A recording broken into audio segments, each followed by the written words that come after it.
అందరికి భాగవతం క్లాస్ స్వాగతం. మనం మూడో అధ్యాయం 26వ అధ్యాయం చూసుకొని 27వ అధ్యాయంలో ప్రవేశిస్తున్నాము. సో 26వ అధ్యాయంలో దేవహూతి అమ్మవారు అడిగినటువంటి ప్రశ్నలో భాగంగా జీవుడికి, భగవంతుడికి, ప్రకృతికి వీళ్ళ మధ్య ఉన్నటువంటి అనుబంధం ఏంటి, వాళ్ళ వాళ్ళ లక్షణాలు ఏంటి. సో ఈ విషయాల్ని కపిల భగవానుడు దేవహూతి అమ్మవారితో డిస్కస్ చేస్తాను. ఎందుకంటే ఏ జ్ఞానం మనం పొందాలి 25వ అధ్యాయంలో మనం సంపూర్ణంగా అర్థం చేసుకోవాలంటే భగవంతుని కావచ్చు, జీవుని లేదా ప్రకృతి చేసుకోవాలంటే ఎటువంటి జ్ఞానాన్ని మనం ఆ, పెంపొందించుకోవాలి. సో దాంట్లో భాగంగానే సో ఎటువంటి జ్ఞానం అంటే దాన్ని మనకి ఇక్కడ సాంఖ్యయోగం కింద కపిల భగవాన్ చెప్తున్నాడు అనమాట. సో సాంఖ్యయోగం అంటే ఏంటి? ఎన్ని భౌతికమైనటువంటి ప్రకృతిలో భాగమైనటువంటి అంశాలు ఉన్నాయి, ఆధ్యాత్మికమైనటువంటి అంశం ఏముంది అది తెలుసుకోవాలి. సో భౌతికమన్నీ కూడా ప్రకృతిలో భాగం, అవి మనకి ఎటువంటి సంబంధం లేదు. అయితే అటువంటి ప్రకృతి మనల్ని మన మీద ఎందుకంత ఆధిపత్యం చెలాయిస్తుంది, లేదా మనం ఎందుకు వాటి ఆధీనంలోకి వెళ్ళిపోయాం? ప్రకృతి యొక్క ఆధీనంలోకి, ప్రకృతిలో ఉన్న వివిధ అంశాల యొక్క ఆధీనంలోకి ఎలా వెళ్ళిపోయాం? సో మనం చూసుకున్నాం, మొత్తం ఉండేది 25 అంశాలు ప్రకృతివే. మరి నేను వాటి వాటి ప్రభావంలోకి ఎందుకు వెళ్ళిపోయి, కానీ భగవంతుడు ఆ ప్రభావంలోకి రాడు. భగవంతుడు ప్రకృతి సృష్టించాడు, కానీ ప్రకృతి ప్రభావంలోకి ఎప్పుడూ పోడు. జీవుడు కూడా ఆ భగవంతుడి అంశం అయినప్పటికీ కూడా ప్రకృతి ప్రభావంలోకి వెళ్ళిపోతున్నాడు. సో ఆ అంశాన్ని డీల్ చేస్తూ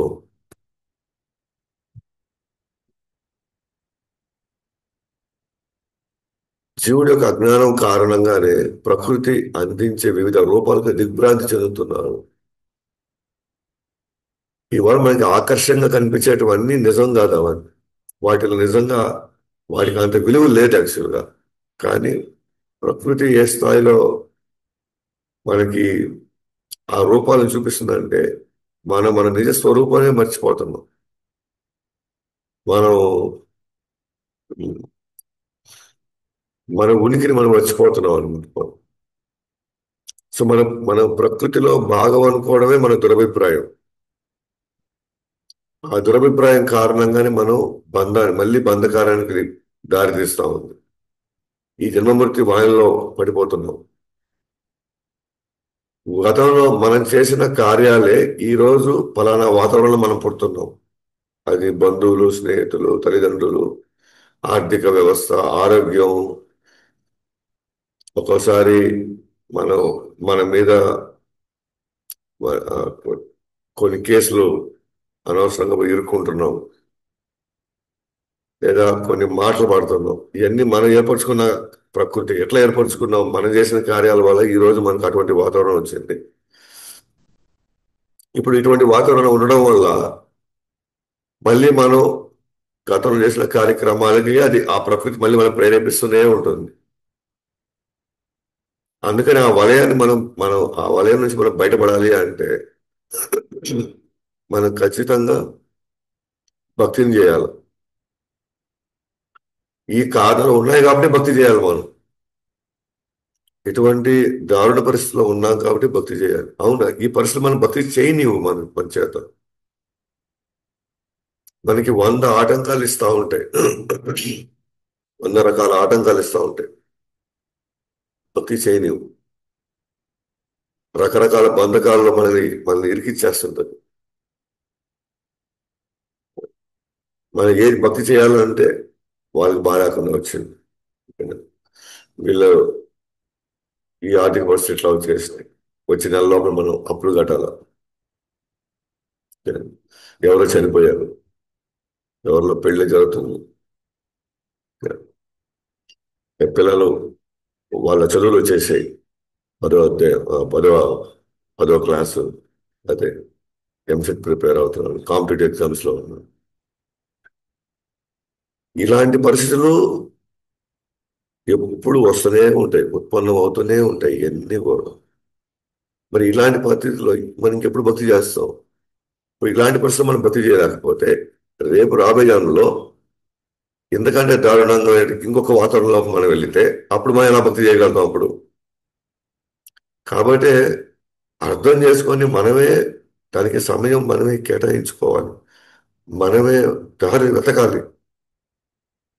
లేకపోతే ఈ ప్రకృతి మన చేత ఎలాంటి కార్యక్రమాలు చేపిస్తాయో ఆ కార్యక్రమాలే రాబోయే జన్మకి మళ్ళీ కొత్త ప్రకృతి తయారైంది మళ్ళీ. అప్పటికే మళ్ళీ కొత్త సమస్యలు తయారైనాయి మళ్ళీ. అది మన అవి బ్రేక్ చేయడానికి ఇప్పుడు మనం దారులు తీయాలి, దారులు చూసుకోవాలి. మనము బయటపడడానికి దారి మనమే వెతుక్కోవాలి. బయటపడడానికి దారి ఉంది కానీ మనమే సమయం ఇవ్వాలి, మనమే ఆలోచించాలి, మనం అర్థం చేసుకోవాలి, తెలివిగా ఆ, వ్యవహరించాలి. లేకపోతే మన ఈ ప్రకృతిలో భాగం అనుకొని ఆ ప్రకృతి ఇచ్చే అనేకమైనటువంటి ఆ, సమస్యలు మనం భక్తిని చేయనీయకుండా ఇదే విధంగా మనం జీవితాన్ని గడిపేస్తుంటాం. సో దాంట్లో భాగంగా పోయిన అధ్యాయంలో 26వ అధ్యాయంలో ఆ 25 అంశాలంటే చూసుకున్నాము. తర్వాత విరాట్ రూపం ద్వారా మనకి ఆ ఇంద్రియాలు ఎలా ఏర్పడతాయి, ఇంద్రియ దేవతలు ఎలా ఏర్పడతారు, ఇవన్నీ మనం చెప్పుకున్నాం. అయితే ఇంద్రియ దేవతలు ఉన్నప్పటికీ కూడా వాళ్ళు వాళ్ళ సొంత శక్తితో మన ఇంద్రియాలను వాళ్ళు నడపలేరు. అంతిమంగా భగవంతుడి యొక్క అనుగ్రహం ఉండాల్సిందే. అందుకే విరాట్ రూపంలో అవయవాలన్నీ ఉన్నప్పటికీ కూడా ఇంద్రియ దేవతలు వారి వారి స్థానాలకు వెళ్ళినా కూడా విరాట్ రూపాన్ని నిద్ర లేపలేకపోయారు. అంటే ఇంద్రియాలు ఉండి కూడా విరాట్ రూపం ఏం చేయలేకపోయింది. అప్పుడు ఆయన హృదయంలో మళ్ళీ భగవంతుడు ప్రవేశిస్తే అప్పుడే మళ్ళీ మొత్తం కదిలేనమాట.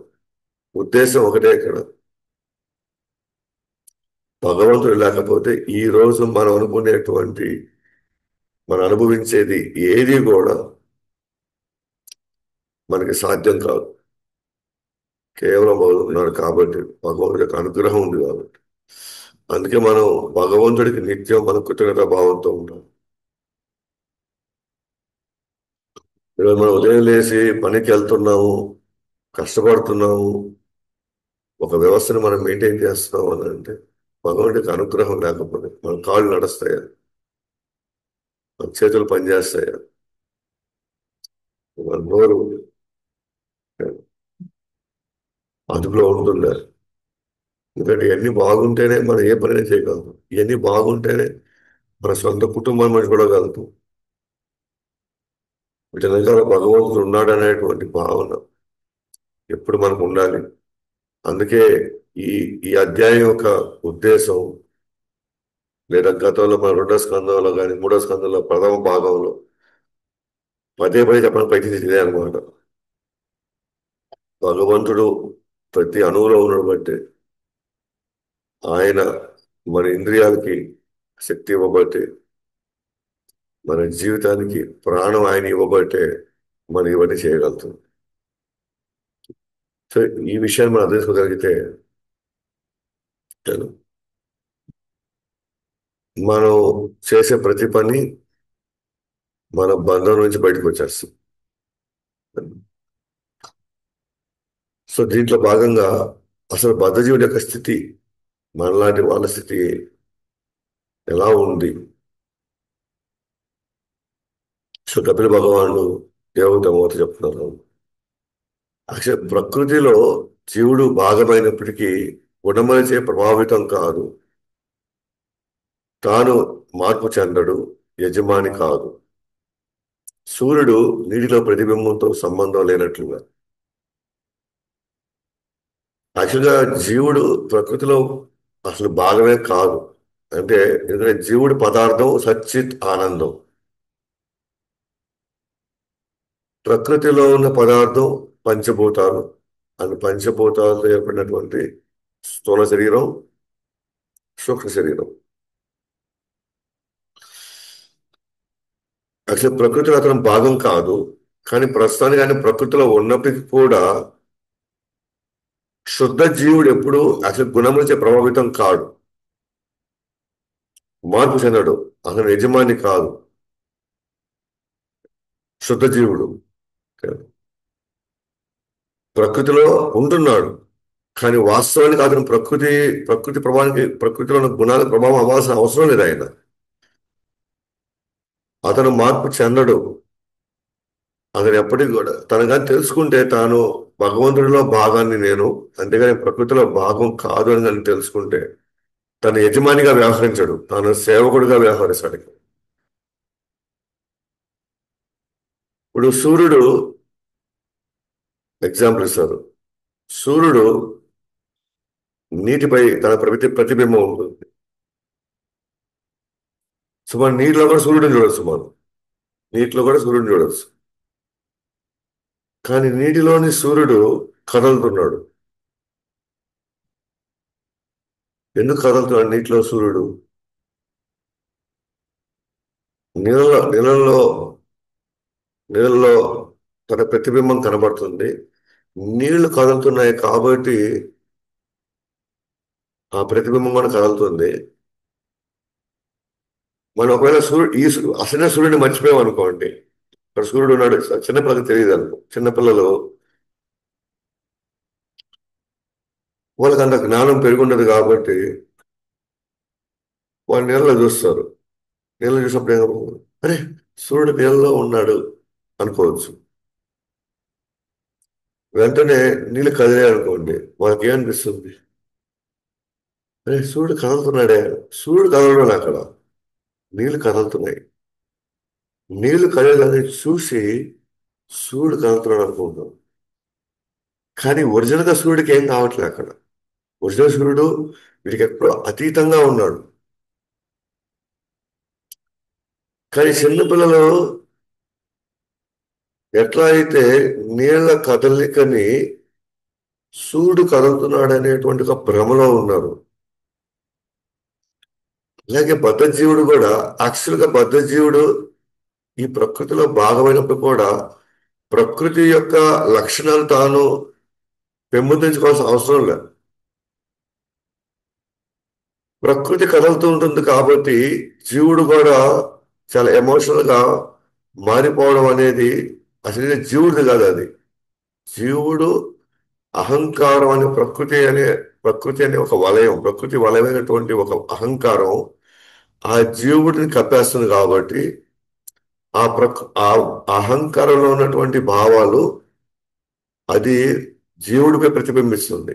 ఎట్లాగైతే నీటిలోని కదలిక సూర్యుడిపై తన ప్రభావం చూపిస్తున్నట్టుగా,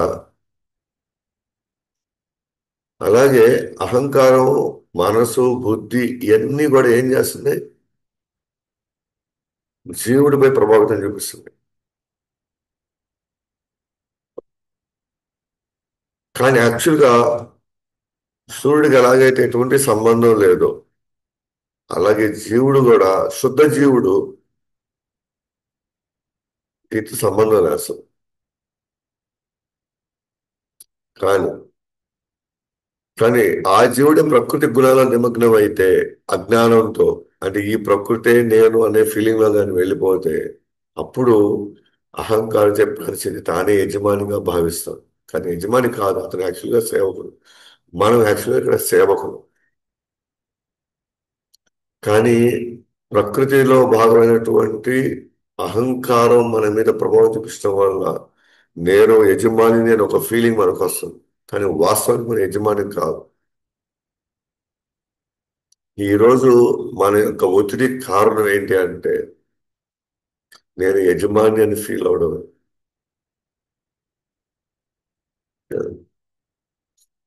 ఈ వ్యాపారం నాది, నా తెలివితేటలతో నేను మెయింటైన్ చేస్తున్నాను.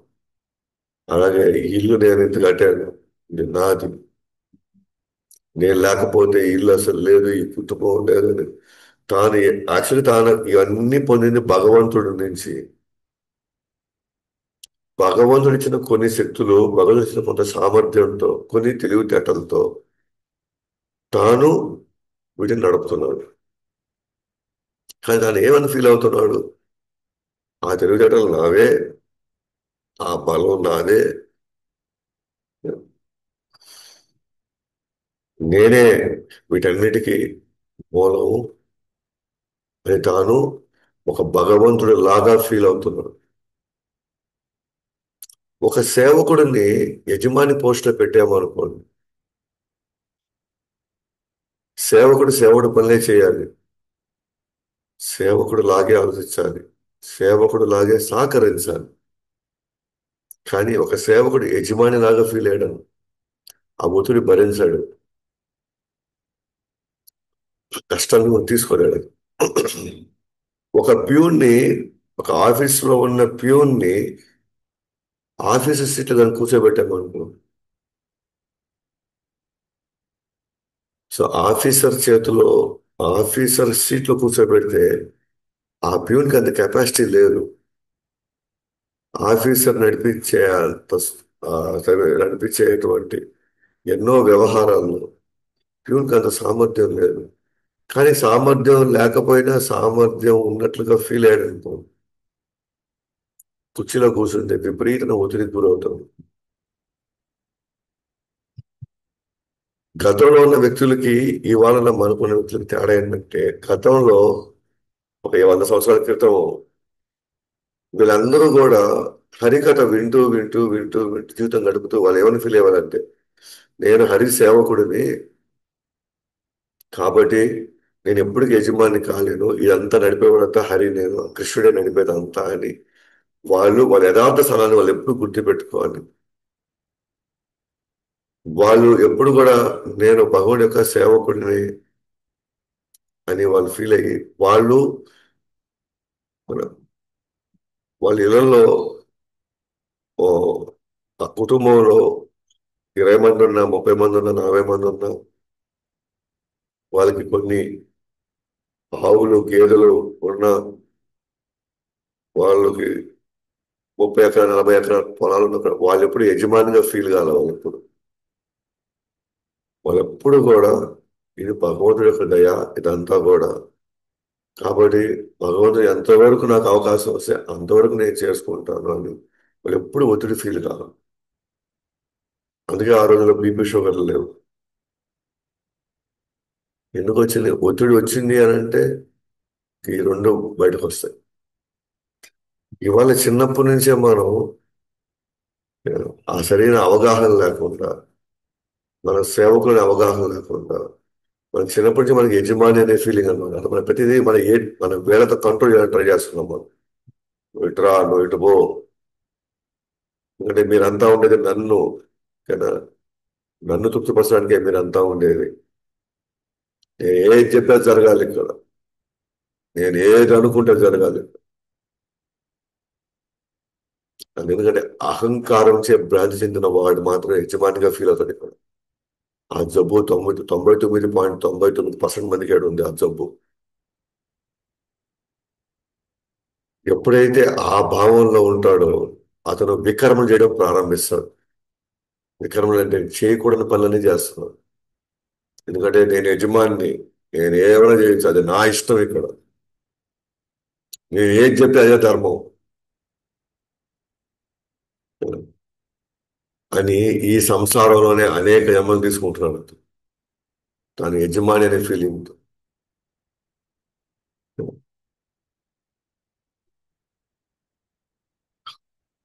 తన తన చేత చేయకూడని పనులన్నీ చేస్తున్నాం. మనం అందరూ చేసే పనులు అదే, ఇక్కడ యజమాని అనే ఫీలింగ్ లో ఉన్నాం. నా మాట దాటకూడదు, నేను చెప్పిన గడప దాటకూడదు. నాకు తెలుసు మీరు ఏం చదవాలో, నాకు తెలుసు మీ చదివి ఏం చదివించాలో మాకు బాగా తెలుసు. మీరేం చేయాలో కూడా మాకు బాగా తెలుసు. మీకే కాదు, నెక్స్ట్ రాబోయే మనవలకు కూడా, మనవరాలకు కూడా నేను నాకు తెలుసు ఏం చేయాలో. ఆ వాళ్ళకి పుట్టే వాళ్ళకి కూడా నాకు తెలుసు ఏం చేయాలో, వాళ్ళకు కూడా.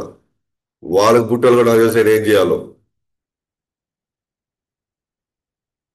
మనం ఉండబోయేదంతా, మనం చేయబోయేదంతా, మనం చేసేదంతా. కానీ యాక్చువల్గా శుద్ధ జీవుడు యాక్చువల్గా నేను భగవుడి యొక్క సేవకుడనే అనుకుంటుంటాం. కానీ ఈ భ్రమకి గురైనటువంటి జీవుడు, బద్ధ జీవుడు ఈ స్థితిలో జీవిస్తున్నాడు. ఈ స్థితిలో జీవిస్తూ ఎన్నో చేయకూడని పనులని చేస్తున్నాడు. కానీ మన ఫీలింగ్ ఏం తెలుసా? నేను చాలా ధర్మంగా ఉన్నాను, నేను చాలా న్యాయంగా ఉన్నాను, నేను వాళ్ళకి ఏం కావాలని నేనే చూసుకుంటున్నాను. ఆ భ్రమలో అతను చేయకూడని పనులు. ఎందుకంటే మన జీవితంలో గురువు ఉంటే కదా, మన శాస్త్రం చదివేదానికి అవకాశం తీసుకుంటే కదా మనకు అర్థమవుతుంది మనం ఎక్కడున్నాము, ఏం చేస్తున్నాము. చెప్తే మనం వినం కదా, మరి ఇదే పరిస్థితులు లేవు అని అహంకారం ఆ స్థితిలో ఉంది. ఆ స్థాయిలో అహంకారం ఉంది. మనం ఒకే చెప్పాలని ట్రై చేసినా కూడా మాకు తెలుసులే అంటారు. మాకు తెలుసు ఇవన్నీ ఏం చేయాలో. ఆ స్థితిలో అంటే అంత మత్తులో ఒక జీవుడు ఉంటే భగవంతుడు మాత్రం ఏం చేయగలుగుతాడు? ఎన్ని రకాలుగా భగవంతుడు ప్రయత్నిస్తున్నాడు ఇక్కడ. ఆచార్యులు పంపిస్తున్నాడు, గురువులను పంపిస్తున్నాడు, భక్తుల్ని పంపిస్తున్నాడు, మన మధ్యలో పంపిస్తుంటే వాళ్ళకేం తెలుసు? అంత పిచ్చోళ్ళు వాళ్ళంతా. వాళ్ళంతా సంపాదించలాగిట్టు అయిపోయారు. నేను అసలు తెలివైన వాడిని అసలు. కానీ ఒక్క రాత్రి చాలు మనం పెంచుకున్న కళ్ళన్నీ ఒక్క రాత్రి, ఒక క్షణం పట్టదు అనమాట మొత్తం కుప్పకూలిపోవడానికి. అంటే అంత అహంకార మత్తులో ఉంటే అన్ని కర్మలు మనం చేసాం గత జన్మల్లో. అన్ని కర్మలు మనం చేసాం మనం. అహంకార మత్తులో మనం చాలా చేసాం. ఇప్పుడు అనుకుంటున్నాం మనం వచ్చి నాకెందుకు ఈ కష్టాలు వచ్చేసి, నాకెందుకు ఈ పరిస్థితులు చేసి, నేను ఎందుకు ఇట్లా, నాకే ఎందుకు ఇట్లా జరుగుతా ఉంది, నేనే ఎందుకు ఇట్లా అయిపోయాను. అప్పుడు అహంకారం మత్తులు చేసాము, మనకు గుర్తులేదు అప్పుడు. అందుకే మనం ఎప్పుడు అర్థం చేసుకోవాలి, ఈ రోజు మన జీవితంలో పలానా పలానా జరుగుతుంది అంటే నేను ఆ రోజు అప్పుడు అహంకార మత్తులు నేను చేస్తుంటాను. భగవంతుడు నాకు రావాల్సిన కోట నాకు పంపిస్తున్నాడు. అది భర్త ద్వారా పంపిస్తున్నాడా, భార్య ద్వారా పంపిస్తున్నాడా, పిల్లల ద్వారా పంపిస్తున్నాడా, ఏదైనా కానీ మన గతంలో వికర్మలు, అహంకారం చేసిన వికర్మలు ఈ రోజు మనకి వేరే రూపంలో మన చేతికి వస్తున్నాయి. అందుకే తాను దివ్యమైన వ్యక్తి అయినప్పటికీ నిరంతరం ఇంద్రియార్థాలపై ధ్యానం కారణంగా యజమానిగా భావిస్తున్నాడు. ఆ నిజంగా దివ్యమైన వ్యక్తి ఎవరు? మనం యాక్చువల్లీ దివ్యమైన వ్యక్తిలో మన సచ్చిత్ ఆనందమైనటువంటి అంశం మనం. కానీ మనం ఇంద్రియార్థాలపై ధ్యానం చేస్తున్నాం. ఇంద్రియార్థాలు ఏంటి? ఆ వస్తువుని ఎలా కొనాలా, ఆ వస్తువు వస్తే మరి నేను ఎట్లా దాన్ని నేను ఆస్వాదించాలి, దాన్ని ఎలా నేను వాడుకోవాలి నా యొక్క ఆనందం కోసం అని నిరంతరం వస్తువుల మీద, వాళ్ళ మీద, వీళ్ళ మీద ధ్యానం చేసి చేసి చేసి గత తిరుమల నుంచి చేసి చేసి చేసి ఈరోజు మనం యజమానిగా భావిస్తున్నాం. ఆ యజమాని ఇదిలో మనం చేసేటువంటి వికర్మ అంటే శాస్త్రానికి విరుద్ధమైన పనులు చేస్తాం వికర్మలు అంటే. అలా వికర్మలు చేయంగా చేయంగా చేయంగా ఈరోజు ఆ సంసార బాధలోకి చిక్కుకోవడం. అయితే బయటపడాలి అనుకుంటే మాత్రం ఈ భౌతిక సంగతిలో నిమగ్నమైన ఈ మనసుని భక్తి మరియు యోగా ద్వారా నియంత్రించడం మాత్రమే పరిష్కారం. సమయం ఇవ్వదు. ఈ- ఇప్పుడున్న మనం ఉండే ప్రకృతి, మనం ఉన్న పరిస్థితి ఎవరికి సమయం ఇవ్వదు. మనమే సమయం తీసుకోవాలి. మనమే ఆ, మన తెలివితేటలతో ఈ భక్తిని మనం చేసుకోవాలి.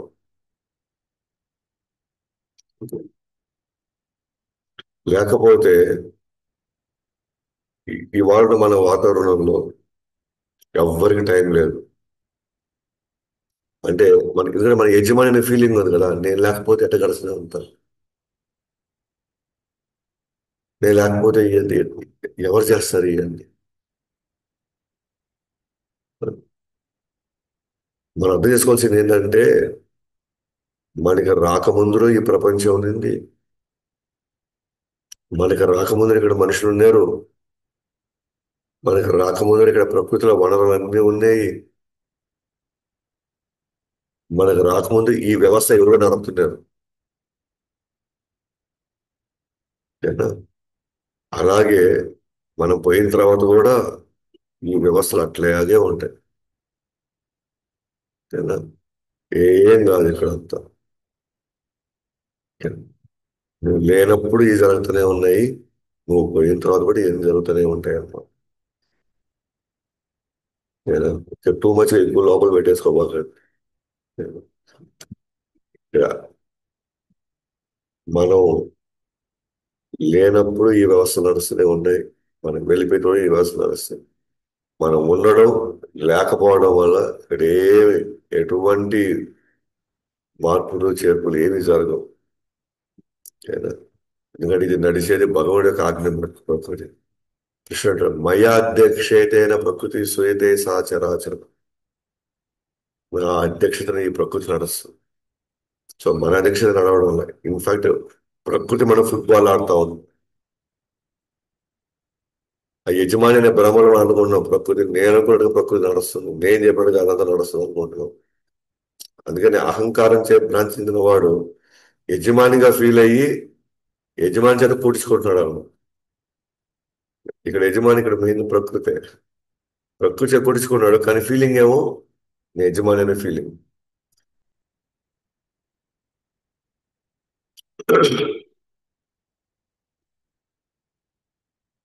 అంటే మనం చూసా గాడిదలతో పనులు చేయించుకుంటాం. సో గాడిదలతో ఎలా పని చేయించుకుంటారు అని అంటే, గాడిద ముందు ఒక ఒక ఒక చిన్న కర్ర ముందు కట్టేసుకొని ఆ కర్రకి ఒక క్యారెట్ కట్టేస్తాం.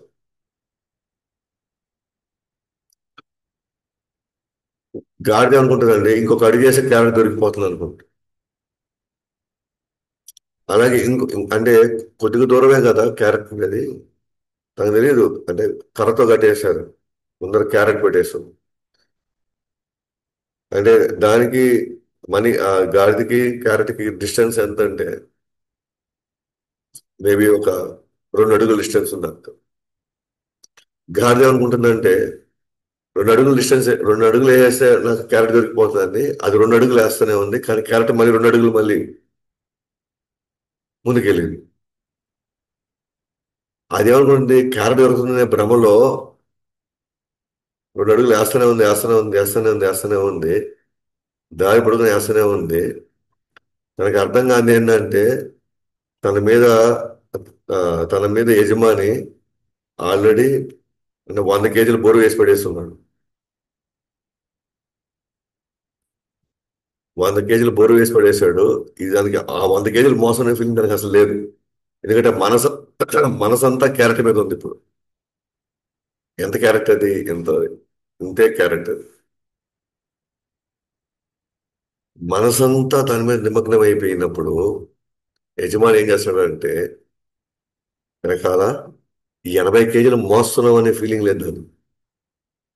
అట్లా ఆ గాడి చేత వందల కేజీలు మోయిపిస్తున్నాడు. ఈ ప్రకృతి కూడా మంచిగా తట్ట చేపిస్తాము. మనమేమో ఇక్కడ మేము హోటల్కి వెళ్తున్నాం, మేము మాల్కి వెళ్తున్నాం, మేము సినిమాలకు పోతున్నాం, మేము అక్కడికి వెళ్తున్నాం, మేము ఇవి అనుకుంటాం, మేము కారులో పోతున్నాం, మేము విమానంలో పోతున్నాం, మేము ఇంత పెద్ద వ్యాపారం చేస్తున్నాం, మేము ఇన్ని వ్యవస్థ నడుపుతున్నాం. అవి చిన్న చిన్న క్యారెట్లే అయ్యింది. వెనకాల ఎంత భారాన్ని మోస్తున్నామో తెలుసా. కొన్ని వేల జన్మల కర్మల భారాన్ని మోస్తున్నాం. కొన్ని వేల జన్మల కర్మలు మోస్తున్నాం మనం. అది అర్థం కావట్లేదు మనకు. మరి కనిపించే చిన్న చిన్న క్యారెట్లు ఇవన్నీ దయచేసి అది అర్థం చేసుకోగలిగితే దానికోసం క్యారెట్లు ఏం తినొద్దు అనట్లే, క్యారెట్లు కూడా తీసుకోవాలా. కానీ మనం భగవంతుని మర్చిపోయి మనకు దొరికే కృష్ణ కథ వినడానికి దొరికే టైము, నామ సంకీర్తన చేయలేకపోతే టైం లేకపోతే కదా, మనకు ఆల్రెడీ డిసైడ్ అయిపోయి ఉంది ఇప్పుడు కదా, ఎన్ని జన్మలో ఎన్ని కుటుంబాలు మనం మొయ్యాలా అని, ఎంతమంది చేత మనం మాటలు అనిపించుకోవాలా అని, ఇట్లా ఎన్నిసార్లు మనం మరణించాలా, ఎన్నిసార్లు మనం ముసల్తనం కావాలా, ఎంతమంది చేత వెన్నుపోట్లు పొడిపించుకోవాలా, ఆల్రెడీ డిసైడ్ అయిపోయింది అదంతా. ఎందుకు, గతంలో మనం చేసిన యజమాని అనే ఫీలింగ్ లో మనం చేసిన వికర్మలన్నీ, చిన్న చిన్న క్యారెక్టర్ కోసం మనం చేసిన పనులన్నీ అయ్యాయి. సో డిసైడ్ అయిపోయింది భవిష్యత్తుకి. ప్రకృతి మన చేత ఇంకోసారి గాడిద అవ్వడానికి రెడీ చేస్తుంది మనం, ఇంకొకసారి ఇంకో గాడిద అవ్వడానికి. సో దయచేసి మనం అర్థం చేసుకోవాల్సింది ఏంటంటే, ఇక్కడ చెప్తున్నాడు కపిల భగవాన్ దేవతతో ఏమన్నాడు, భౌతిక సంగతం నిమగ్నమైన మనసుని ఇప్పటికైనా సరే భక్తి లేదా యోగం, యోగం ద్వారా నియంత్రించడమే పరిష్కారం. నియంత్రించుకోవాలి అంటే, పరిష్కరించుకోవాలి అంటే ఇప్పటికైనా మనం భక్తి చేయకపోతే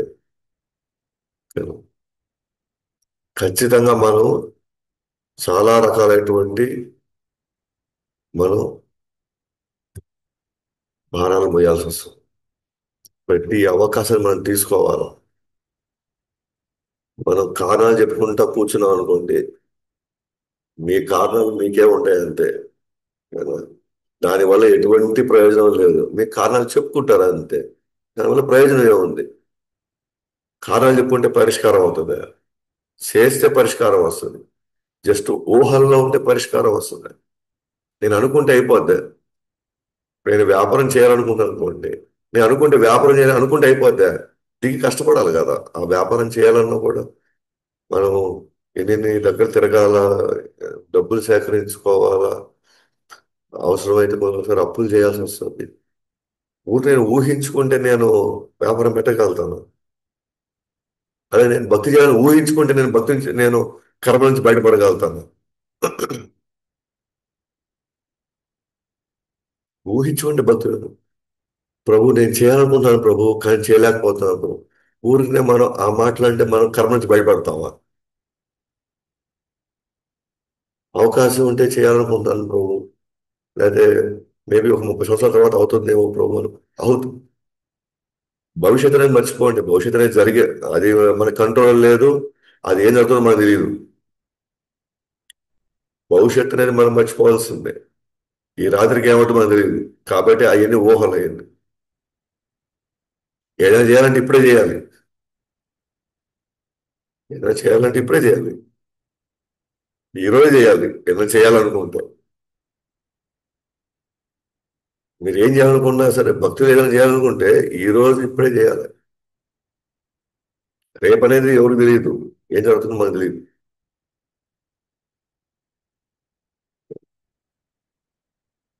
నిన్న ఒక మాతాజీ అన్నారు, ఒక పెద్ద ఆ, వాళ్ళ వియ్యంకుడు, వాళ్ళ వాళ్ళ పిల్లలు హైదరాబాద్ లో ఉంటే, వాళ్ళ- ఆ మాతాజీ వాళ్ళ వియ్యంకుడు వాళ్ళ పిల్లలు హైదరాబాద్ లో ఉంటే ఆయన్ని పిలిచారంట. రానా ఒక 2 రోజులు, ఒక 2 రోజులు ఉండేసిపోదు, చాలా కాలం అయినా వచ్చి కూడా పోయింది.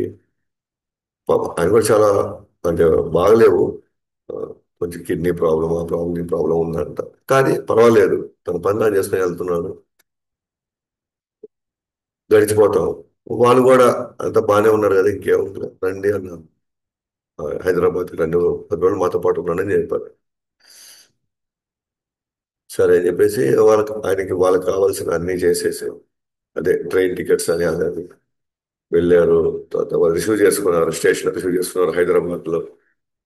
వెళ్తూ ఉన్నారు. పోతూ మెట్లు ఎక్కుతున్నారు. ఆ మెట్లు ఎక్కేటప్పుడు ఉన్న పలంగా కూలిపోయాడు అంతే. కూలిపోయాడు ఉన్న పలంగా. ఏం వీళ్ళు ఏమని తీసుకెళ్లారు, వీళ్ళు ఏమేమి చేయాలనుకున్నారు ఆయనతో. అంటే ఆయనతో మంచిగా టైం స్పెండ్ చేయాలి, కొన్ని దగ్గర తీసుకెళ్లాలా, చూపించాలా. మనకు అనిపించి ఉండొచ్చు పాపం. అంటే మా నాన్న ఎంతో కష్టపడి ఉంటాడు ఇన్ని సంవత్సరాలు, ఇప్పటికైనా మాకు అవకాశం దొరికింది, దానికి ఏదో చూపించాలా, చేయాలా. కానీ ఏం జరిగింది చూడండి. ఉన్న పొలంగా మళ్ళీ తీసుకోవాల్సి చేశారు అంతే. నేను ఎందుకు ఈ మాట అంటే ఇది ఎందుకు చెప్పాలంటే, రేపు అనేది నథింగ్. దయచేసి రేపు గురించి ఆలోచించి వదిలేసేయండి. దాని గురించి రేపు అనేది ఏం జరుగుతుందో మన ఊహల్లో కూడా లేదు అది. మన ప్లాన్ అనుకున్నట్టు జరగదు అది. కానీ ఈ వల నుంచి బయటపడాలంటే మాత్రం ఈరోజు చేయాల్సిందే మొత్తం. ఈ రోజు పోయినట్టు పోయినట్టే, ఈ రోజు రేపు అనేది సంగతి తర్వాత సంగతి. కాబట్టి జ్ఞానం ద్వారా ముక్తిని పొందడం అంటే ఎలా పొందుతున్నాడో చూస్తున్నాను విధానం. శ్రద్ధగా అష్టాంగ యోగంను అభ్యసించడం, నేను ఉన్నాననే భావన నమ్మకంతో భక్తి చేస్తూ నా లీలలను శ్రవణం చేయడమే.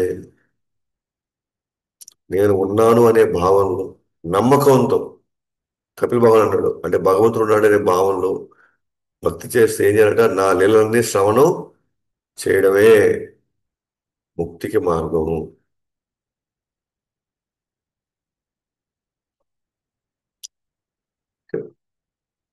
రోజులో భాగవతం ఎంతసేపు వింటాం మనం? మహా వింటే 45 నిమిషాలు, గట్టిగా మాట్లాడి గంట సేపు. 24 గంటల్లో గంట సేపు జస్ట్ శ్రవణం చేయాలి. ఇంకొక సందర్భంలో వారానికి ఒక రోజు మనం అందరం కలుసుకుంటాం, ఒక క్లాస్ పెట్టుకోండి, భగవద్గీత నుంచో భాగవతం నుంచో ఒక గంట. అంతే కదా మనం చేసేది, అంతకు మించి ఏం చేయట్లేదు. ఇప్పుడు దీంట్లో ఏమైనా మనం ఏమైనా కష్టపడుతున్నావా? జస్ట్ కూర్చొని వినడమే కదా. లేదా, ఇప్పుడు కాదులే స్వామి ఇవన్నీ, ఓకేనా, ఇప్పుడు కాదులే ఇవన్నీ, ఓకేనా, తర్వాత ఇవన్నీ ఇంకా చాలా ఉన్నాయి చేసేటివి.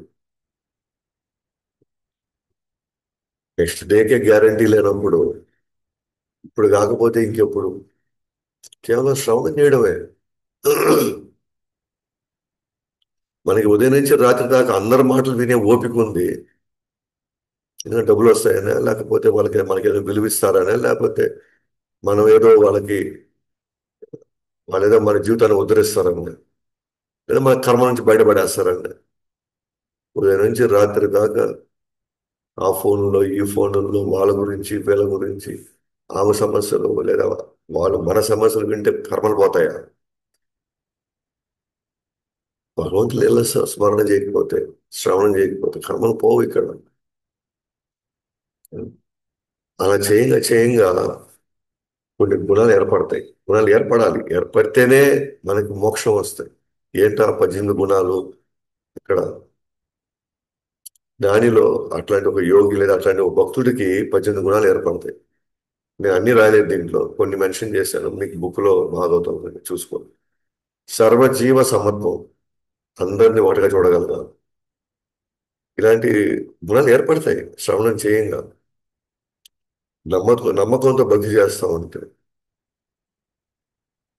వైరం లేకుండా, అంటే శత్రుత్వం లేకుండా, బ్రహ్మచర్యాన్ని, మౌనాన్ని పాటిస్తుంది, మైత్రిని పెంపొందించుకుంటూ, శాంతము, కరుణ, ఏకాంత స్థలంలో హ్యాపీగా భగవంతుడి కర్మలు ఏం చేసినా భగవంతుడికి కర్మలు అవన్నీ భగవంతుడికి అర్పించేయడం అన్ని. వాటంతటా అవి వచ్చే వాటితో తృప్తి పడడం, ఆలోచనలు ఆహారంలో నియంత్రించడం, యథాదృష్టి కలిగి ఉండడం, ఆత్మసాక్షాత్కారం, ఇవన్నీ జరుగుతాయన్నమాట. జస్ట్ భగవంతుడు అనే నమ్మకంతో మనం భక్తి చేస్తూ లీలల్ని శ్రవణం చేసే సో అలా చేయంగా ఆ, ఆ భౌతిక పొరలు లేనటువంటి ఆత్మ లక్షణాలు ఏర్పడతాయి తర్వాత. ఇంకెటువంటి భౌతిక ప్రభావం మన మీద ఉండదు. ఈ ప్రకృతి మన ప్రకృతిలో ఉన్నప్పటికీ కూడా ఈ ప్రకృతి యొక్క ఏ ఏ ఎటువంటి ప్రభావం మన మీద పడదు. ఎలాగైతే తామరాకు నీటిలో ఉన్నప్పటికీ కూడా నీరు ఏమాత్రం దాన్ని టచ్ చేయలేదు. ఇంకా ఈ ప్రకృతిలో ఉన్న ఏ అంశం మనం టచ్ చేయలేదు.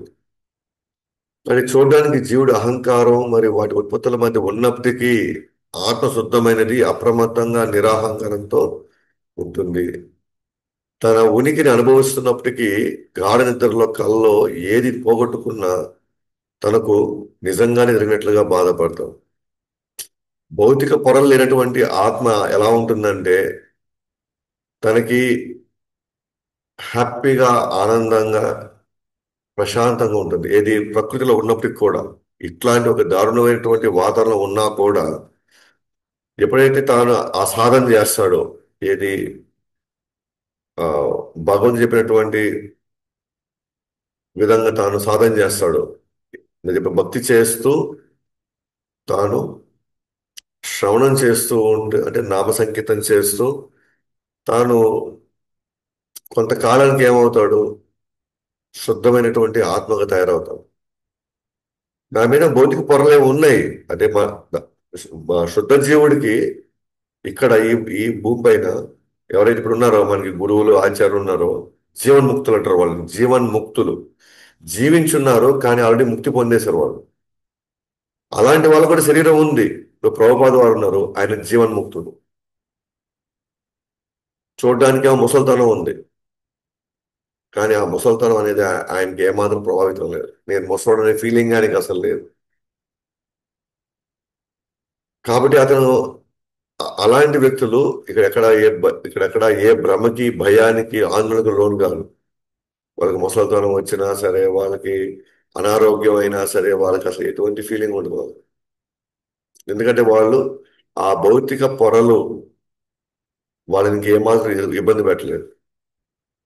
కానీ బద్ధజీవుడు మాత్రం ఇక్కడ చూడండి, చాలా మంచి ఎగ్జాంపుల్ ఇచ్చారు ఇక్కడ.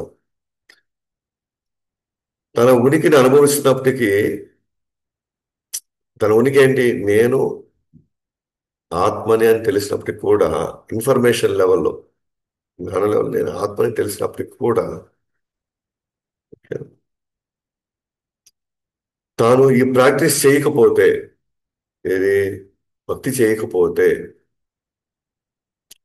తన తనలో ఉన్న ఆందోళన భయాలు కూడా ఏం పక్కకపోవు. తను భయపడుతున్నాడు. ఇప్పుడు ఇక్కడ చాలా మందికి జ్ఞానం ఉంది. ఏమని, నేను ఈ ప్రకృతిలో భాగం కాదు, నేను ఆత్మని, నేను కృష్ణుడి యొక్క అంశాన్ని అనే జ్ఞానం ఉంది. జ్ఞానం ఉంటే సరిపోదు. జ్ఞానం ఉంటే సరిపోదు. ఆ జ్ఞానంకి తగినట్టుగా ఆ ప్రాక్టీస్ చేయాల. నేను చెప్పినట్టుగా నేను వ్యాపారస్తుడిని ఊహించుకుంటే సరిపోదు. నిజంగా వ్యాపారవేత్త అవ్వాలి అని అంటే దానికి దిగి మనం ఎట్లయితే పని చేయాలో, ఎలాగైతే మనం కష్టపడాలో, అలాగే ఊరికి నేను ఆత్మ నేను జ్ఞానం ఉంటే సరిపోదు. ఆత్మ సాక్షాత్కారం పొందాలి. ఆత్మ సాక్షాత్కారాన్ని పొందగలిగితే ఆత్మశక్తి పొందాలి అని సాధన చేయాలి. అప్పుడు నిజంగా భయాలు పోతాయి. అప్పుడు నిజంగా ఆందోళనలు పోతాయి. అయితే ఇక ప్రాబ్లం ఏంటంటే చాలా మంది వ్యక్తులకు తెలుసు నేను ఆత్మని అని తెలుసు, ఈ ఆత్మ నాశనం కాదని తెలుసు. కానీ చెప్పాం కదా, మాకు టైం లేదు, అది లేదు, ఇది లేదు, అది ఇది అని చెప్పేసి ఇంట్లో వాళ్ళ పరిస్థితి ఉంది, అట్టుందని ఏదో 100 కారణాలు చెప్పేసి వాళ్ళకి తెలుసు వాళ్ళు కృష్ణుడి యొక్క అంశంలో వాళ్ళకి తెలుసు. కానీ వాళ్ళు బద్ధ జీవనంలోనే ఉంటారు. బద్ధ జీవనంలో ప్రకృతి ఎలా అయితే ఫుట్బాల్ ఆడుతుందో అలా ఫుట్బాల్ ఆడుతూనే ఉంటుంది వాళ్ళని కూడా. కానీ చెప్పండి, వాళ్ళకి ఇంకా ఎక్కువ నరకం వాళ్ళకి. ఎందుకని జ్ఞానం ఉంది కానీ చేయనీయకుండా పరిస్థితులు వచ్చేసాయి. అలా చేయనీయకుండా ఇంద్రియాలు ఆ విధంగా గతంలో ప్రభావితం అయిపోయినాయి. ఇప్పుడు మన భయాలు ఎలా వస్తాయంటే మన భయాలు ఎలా ఉంటాయంటే అది ఏ స్థితిలో ఉంటాయంటే గాఢ నిద్రలో కల్లో ఏది పోగొట్టుకున్నా తనకు నిజంగా జరిగినట్లుగా బాధపడతాడు. ఇవాళ మన భయాలు మన ఆందోళన ఎలా ఉన్నాయంట అంటే మనం నిద్రలో ఉంటాం. నిద్రలో మనం గాఢంగా నిద్రలోకి వెళ్తాం. గాఢ నిద్రలో పోయినప్పుడు తెలియకుండా మనం మర్చిపోతాం. మన నిద్రపోయామని మన ఫీలింగ్ మనకి ఏం ఉండదు కదా. మనం బెడ్ మీద పడుకున్నామా నీళ్ళ మీద పడుకున్నా తెలియదు. కానీ నిద్రపోయినప్పుడు మళ్ళీ మనం మర్చిపోయాము.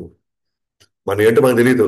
మన రాజులమా బంట్లమా, మన ఈ కులమా ఆ కులమా ఏ దేశం మనకి ఏం గుర్తుండదు. మనకి సడన్ గా కల వస్తుంది. ఆ కళలో ఎవరున్నారో నేనే ఉన్నా. ఆ కళలో నేనే ఉండి నేను డబ్బులు తీసుకెళ్తున్నాను.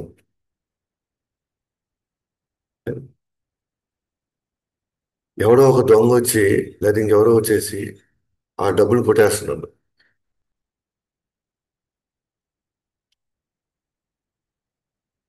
కళ్ళలో ఉన్న తానే కళ్ళలో ఉన్న తాను ఆ డబ్బులు పోయాయని చెప్పేసి లబో దిబో అని కొట్టుకున్నాడు. పరిగిస్తున్నాడు. చివరికి అతను దొరకపోయేసరికి మేబీ ఆ డబ్బులు ఇంకా ముఖ్యమైన అవసరాలు మేబీ ఒక పెళ్ళి ఉందనో లేకపోతే ఇంకా పిల్లవాడికి ఏదో ఫీజు కట్టాలనో లేకపోతే సంథింగ్ చాలా ఎమర్జెన్సీ అన్నమాట. ఆ డబ్బులు కొట్టేస్తే దానికోసం అతను పడే వెంపర్లాటం చూసారా? అది ఆ ఆందోళన అది కుమిలి కుమిలి లోపల ఏడుస్తున్నాడు. కళ్ళలో కనబడుతుంది అతను. కళ్ళలో కనబడినప్పుడు అది ఆటోమేటిక్గా అది మన శరీరంలోకి పాకిపోతుంది. ఇప్పుడు శరీరంలో పాకిపోయేసి మనం కూడా నిద్రలో ఆ, మనం కూడా ఫిజికల్ గా మూవ్ చేస్తున్నాం. అయ్యో నా డబ్బులు పోయి మన తల కొట్టుకుంటున్నాము. పక్కన మేబీ మన పిల్లలు పడుకో ఉన్నారు, లేదా భర్త లేదా భార్య పడుకో ఉన్నారు. వాళ్ళు చూస్తున్నారు లేచి. ఏం చూస్తున్నారు వాళ్ళు లేచి? ఏందో బయట కొట్టుకునేస్తున్నాడు, ఇటు కొట్టుకునేస్తున్నాడు అని చెప్పేసి చూస్తున్నారు. ఓకేనా? ఫస్ట్ అరుస్తున్నారు గట్టిగా. ఏమండి అని, లేకపోతే ఏమైందని గట్టిగా లేపుతున్నారు. కానీ మనం మాత్రం అదే ఇదిలో ఉన్నాం అనమాట.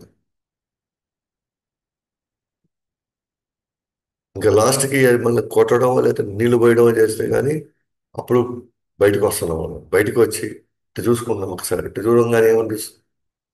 అరే ఏం లేదన్నమాట. ఇదంతా నిజమేం కాదు. ఇదంతా నేను ప్రశాంతంగా బెడ్లో పడుకున్నాను. నేను డబ్బులు పోయింది నిజం కాదైతే. అంటే ఎక్కడో కల్లో తాను ఊహించుకొని తాను చూసుకొని ఆ కల్లో ఎవరో డబ్బులు పోతే కదా, అది నిజంగా మన మీద ఈరోజు డబ్బులు పోయినాయి అని మనం ఒక భ్రాంతిలోకి వెళ్తున్నాం చూసారా? ఒక విధమైన స్థితిలోకి వెళ్తున్నాం చూసారా? యాక్చువల్గా లేదు, కానీ జరిగినట్టుగా ఒక ఫీలింగ్ మన భయానికి కారణమైంది. లేని దాన్ని మనలో ప్రవేశించి మనల్ని పూర్తిగా అది కబళించేసింది చూసారా? అది భయానికి దారితీసింది. మన ఆందోళన దారితీసింది. అదే భ్రమలు ఇప్పుడు కూడా ఉన్నాం. డబ్బులు పోయినంత మాత్రాన ఏనా, నిజంగా కూడా ఒకవేళ డబ్బులు పోయినంత మాత్రాన నిజంగా నేను పోయినట్టు కాదు. నిజంగా నాకేం కాలేదు. నాకు అవకాశం ఉంది. మళ్ళీ నేను సంపాదించగలను. నాకు మళ్ళీ అవకాశం ఉంది. ఇంకొకసారి నేను చేయగలను.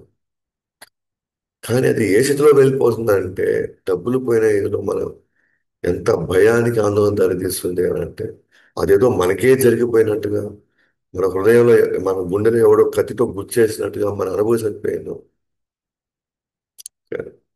ఆ భ్రమకి, ఆ భ్రాంతే, ఆ అజ్ఞానమే మన భయాలకు కారణం. కానీ నిజానికి నిజంగా శుద్ధ జీవుడు భయపడాల్సిన అవసరం, ఎందుకంటే తాను భగవుడి యొక్క అంశం. తనకి ఈ డబ్బులు లేకపోయినా హ్యాపీగా ఉండగలుగుతాడు. తనకి అనుకున్న జరగకపోయినా హ్యాపీగా ఉంటాడు. తన భౌతికంగా కొన్ని విషయాలు నిర్వర్తించకపోయినా తను హ్యాపీగా ఉంటాడు. కానీ అది మర్చిపోయేసి తాను భగవంతుడి యొక్క అంశాలను మర్చిపోయి ఈ ప్రకృతిలో భాగమన్న భ్రమలో జీవిస్తున్నప్పుడు కల్లో ఎక్కడో జరిగితే తానికే జరిగిపోయినట్టుగా తాను భయా భయాందోళనకు గురవుతున్నాడు చూసారా? కూడా మనం అదే భయాందోళనకు గురవుతున్నాం. ఒరే, ఈ ఇల్లు పోతే ఏమైపోద్ది, ఇదంతా నాశనం అయితే నా పిల్లల్ని చూడకపోతే ఏమైపోద్ది, నా పిల్లలను కానీ ఇదైపోతే ఏమవుతుంది. ఇవన్నీ జరిగినా కూడా ఈ ఈ వ్యవస్థలన్నీ కుప్పకూలినా కూడా ఆత్మగా ఒకేమీ జరగదు. నేనేమి కాదు. అందుకనే మనం భగవంతుడి యొక్క కథ వినాలి, భగవంతుడి యొక్క శ్రవణం చేయాలి, భగవంతుడితో తోడుగా భగవంతుడికి దగ్గరగా ఉండాలి, భగవంతుని నిరంతరం స్మరించుకోవాలి. అప్పుడు మనకు తెలుస్తుంది నేను కృష్ణుడి అంశం అయితే, ఓకేనా, ఇవన్నీ కుప్పకూలినా కూడా నేను వెళ్ళాల్సిన వైకుంఠానికి కదా, నేను వెళ్ళాల్సిన నా దేవుడి దగ్గరికి కదా. ఇలాంటి వ్యవస్థలు ఎన్నో వస్తూ ఉంటాయి, పోతూ ఉంటాయి. ఇలాంటి వ్యవస్థలు ఎన్నో జరుగుతూ ఉంటాయి. ఇలాంటి ఎన్నో మార్పులు జరుగుతూ ఉంటాయి. ఇవన్నీ అని తాను చూడగలుగుతాం. లాస్ట్ గా ఈ ఎగ్జాంపుల్ చెప్పి నేను క్లోజ్ చేస్తాను. మనం ట్రైన్లో వెళ్ళి కూర్చున్నాం అనుకో, మనం ఏమైనా అప్పుడు ట్రైన్లో భాగమయ్యాము.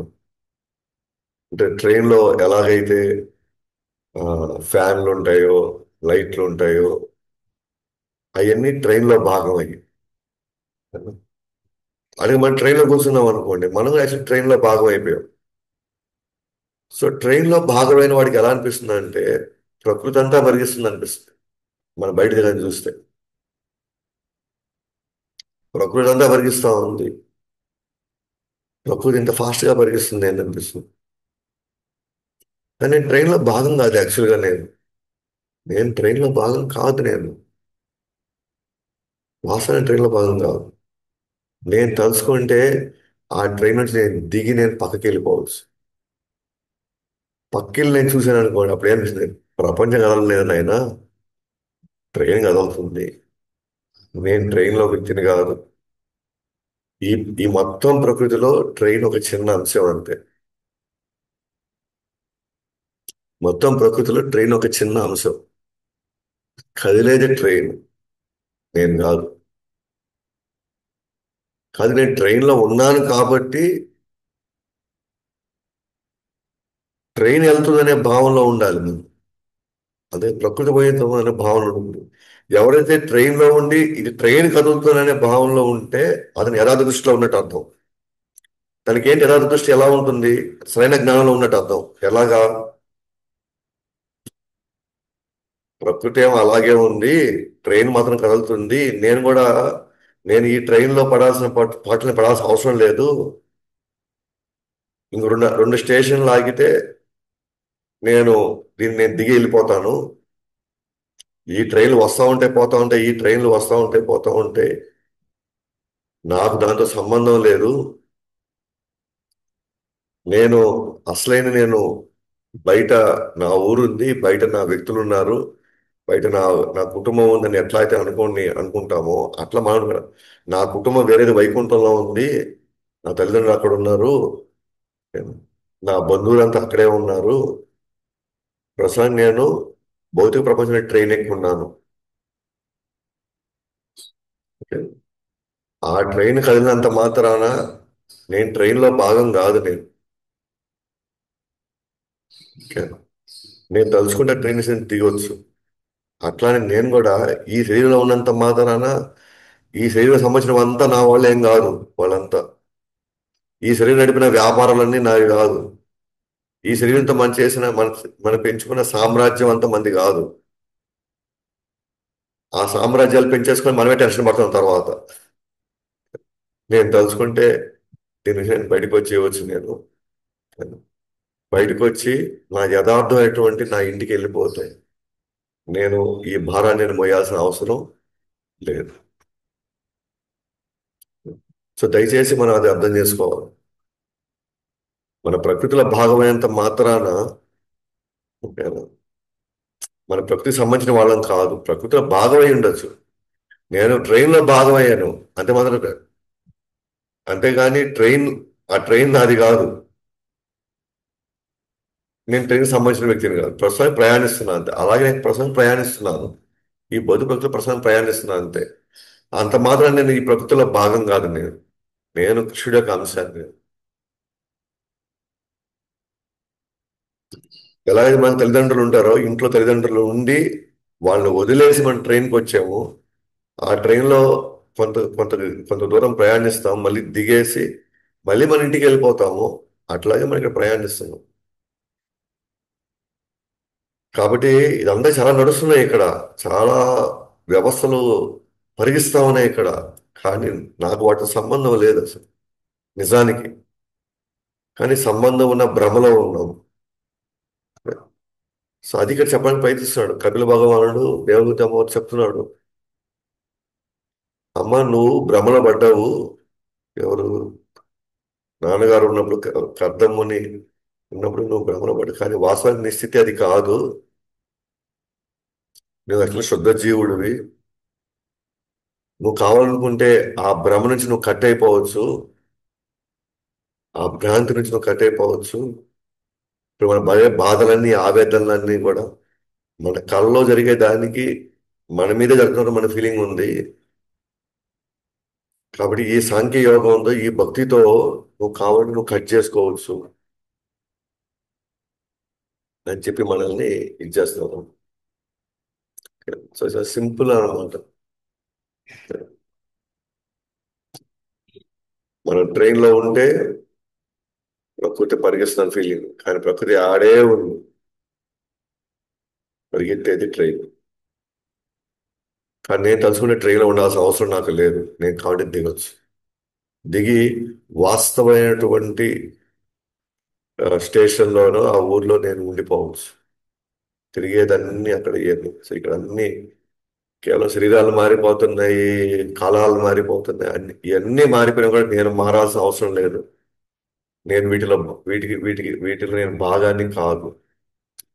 వీటికి సంబంధించిన వ్యక్తిని కాదు. నేను కృష్ణుడికి సంబంధించిన వ్యక్తిని. అల్టిమేట్ గా నేను కృష్ణుడితో నాకున్న సంబంధాన్ని నేను ఎంత ఎక్కువ పెంచుకుంటానో నేను అంత నిజంలోకి ప్రయాణిస్తాను. నేను కృష్ణుడి గురించి నేను ఎక్కువ వినలేదనుకోండి, నేను ప్రకృతి మాటలు వినాల్సి వస్తుంది. అప్పుడే ప్రకృతిలో భాగం అనిపిస్తుంది. అప్పుడు ప్రకృతిలో వచ్చే అనేకమైనటువంటి మార్పులు, ఆ మార్పులకి నేను బాధపడాల్సి వస్తుంది. నేను సో మిగిలింది రేపు చూస్తాం. గదరా శ్రీమద్ భాగవతం की जय, जगद्गुरु श्रील प्रभुपाद की जय, अनंत कोटि वैष्णव की जय, गौर प्रेम।